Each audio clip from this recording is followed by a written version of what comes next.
Friends, we will now cover chapter 6 of NCERT Classics History, that is new questions and ideas. Friends, around 2500 years ago, some kings in the Mahajanpads, these were growing more powerful. We have studied them in the previous chapter only, and new cities were developing and life was changing in the villages as well. Many thinkers were now trying to understand these changes in the society. They wanted to try and find out the true meaning of life. Some of them wanted to know about life after death, and while others wanted to know why sacrifices by kings should be performed. Around this time only, friends, four different schools of thoughts emerged, namely Buddhism, Jainism, Upanishads and Ashrams. In this chapter we will cover one by one each one of them. Let us first understand about Buddhism. Friends, Buddhism started as an ideology and it later became a big religion. It was founded by Siddhartha, also known as Gautam, who attained enlightenment under a peepal tree at Bodh Gaya in Bihar. What is enlightenment, friend? It is the attainment of supreme knowledge. After that, he was known as Buddha or the Wise One after achieving the enlightenment. He then went to Sarnath near Varanasi where he delivered his first sermon for the first time, and after that he spent his life traveling on foot, going from place to place. He used to teach people, and finally he passed away at Kusinara. It is a place near in the UP. Now, what were the main teachings of Buddha, Gautam Buddha?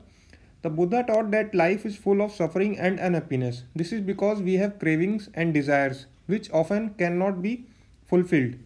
Sometimes even if we get what we want, we are not satisfied and we want even more, or we want some other things. It happens with it even today with all of us. So he taught that this constant craving, it could be removed by following a moderation in everything, meaning you should be happy with whatever you have and there should be a balance and optimal achievement in the everyone's life. And he also taught people to be kind and to respect the lives of others, including animals. This is an important point. He believed that the results of our actions called karma, whether good or bad, it will affect us both in this life and the next. Now friends, the Buddha taught these teachings in the language of common people, which everyone could understand, which was the Prakrit at that time. And what was the language used to compose the Vedas? Friends, we have learnt it was the Vedic Sanskrit. Hence it was difficult to understand and it required priests or Brahmin people to deliver it to people. And he also encouraged people to think about themselves rather than to simply accept what he said. So he encouraged the independent thinking. Now friends, we will cover the second school of thought, that was Jainism. Friends, the last and 24th Tirthankar of the Jains, that was Vardhaman Mahavir. He spread his message around this time, that is 2500 years ago. And Tirthankar, it means the spiritual teacher of the dharma or right path. That is, you can say, god of Jains. He was basically the Tirthankar or last Tirthankar of the Jains. He was Kshatriya prince of the Lichavis. That was a group, a part of Vaji Sangh. We have learnt in previous chapter. And at the age of 30, he left home and went to live in a forest. For 12 years, he led a hard and lonely life, at the end of which he attained enlightenment. The word Jain comes from the word Jina, which means conqueror. So friends, why we use this word for Lord Mahavira? Because he was the conqueror of his inner enemies, namely greed, desire, anger, passion, ego. All these are our inner enemies. So he was a conqueror over all of these. Now friends, what were the main teachings of the Lord Mahavira? He taught a very simple doctrine, that men and women who wish to know the truth must leave their homes and live a simple life. They must follow very strictly the rules of Ahimsa, which means not hurting or killing the living beings, because he taught that life is dear to everyone. They had to be absolutely honest, and they were especially asked not to steal. They wandered around begging for food. So the followers of Jainism, they used to beg for food. Hence they were also known as bhikkhus. That is the Prakrit word for renouncer or a beggar. Please friends, do not confuse it with the present day beggars who are so called because of their economical situation. At that time these beggars were respected. Also they had to observe celibacy. What is the meaning of celibacy? That is not doing the marriage, abstaining from the marriage. And men had to give up everything including their clothes. So ordinary people could understand these teachings because they delivered in the language of ordinary people, which was Prakrit. And the regional Prakrit was, for example, Prakrit spoken in Magad was known as Magadhi. So likewise, they used to deliver these teachings in the local or regional languages. Now friends, both the Mahavir and Buddha, they felt that only those who left their homes could gain true knowledge. They arranged for them to stay together in the Sangh, an association of those who left their homes. We have read this about Sangh in the previous chapter also. It is a group or association of like-minded people.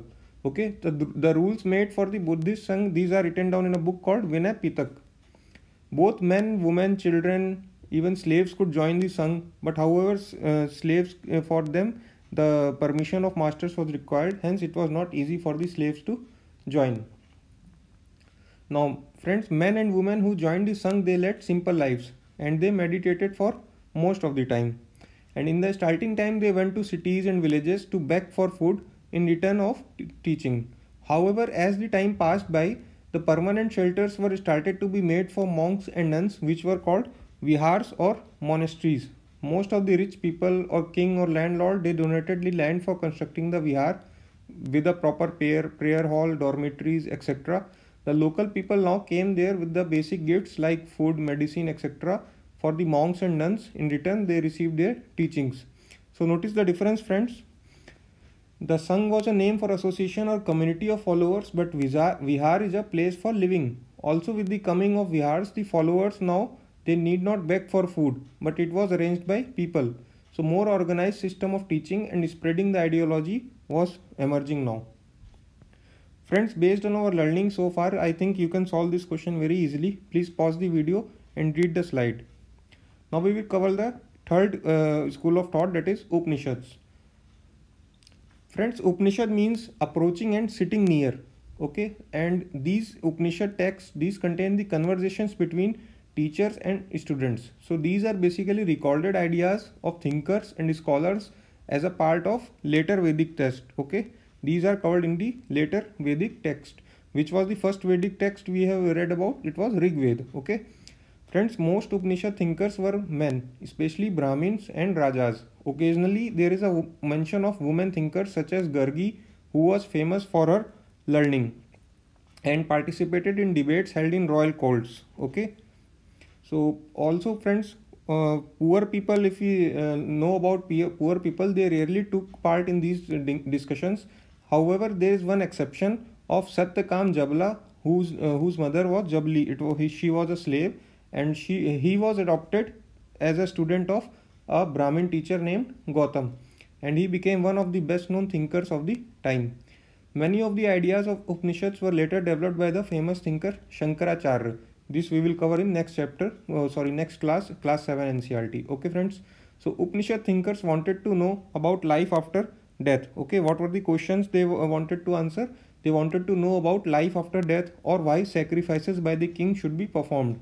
Many of these thinkers felt that there was something permanent in the universe that would last even after death.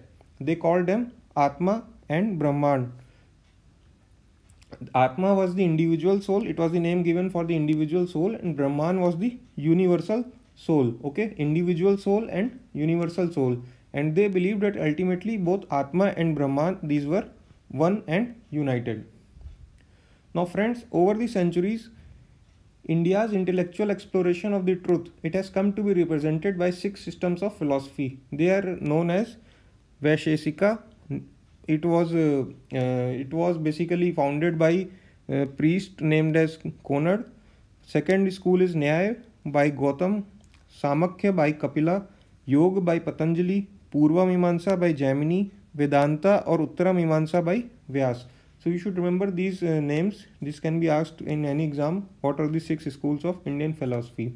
Friends, around this time also a famous scholar named Panini, he prepared a grammar also for Sanskrit. So this is an important point you should remember. Now we will cover the fourth school, that is the system of ashrams.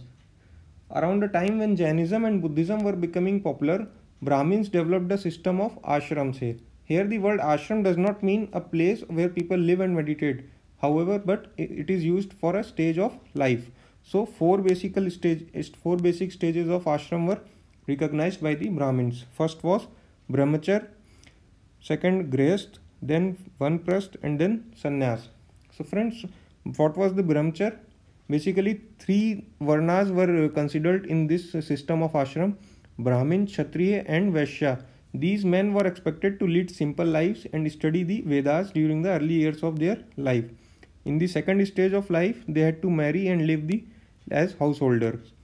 In the third stage, they had to live in the forest and meditate, and finally, they had to give up everything and become sannyasis. Notice, friends, that women were not allowed to study the Vedas, okay, in this system made by the Brahmins, and they had to follow the ashrams chosen by their husbands only, okay. So friends, based on our learnings, we can now solve easily this question. Please pause the video and read this slide.